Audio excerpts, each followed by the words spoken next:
Moj prvi spomin na delo po moje sega tja, ko sem bil star 3-4 leta. Pri hiši doma smo imeli vedno veliko časopisov in delo je dominiralo.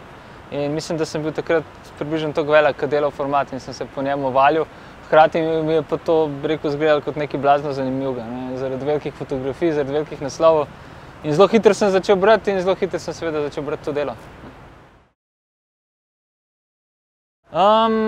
To je bilo leta 1996, takrat sem še delal za Mladino, bil sem star 20 let in bil sem na nekem takem malo bizarnem popotovanju na avtoštop po republikah nekdanje Jugoslavije, taka transverzala vojnih poti in napisal sem reportažo, ki jo je v nadaljevanjih objavilo Nedelo in to je bil recimo temu nek uradni začetek sodelovanja z Delom.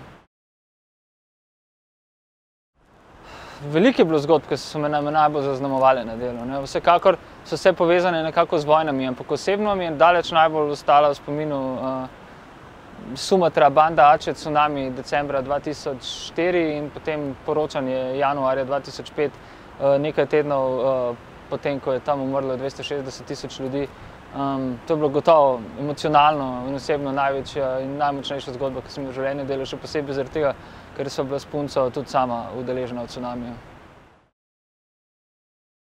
Danes je potrebno brati delo zaradi tega, da bomo vedeli, kaj se bo zgodilo jutri. Močno upam, da bo Delo v prihodnosti časopis mladih ljudi.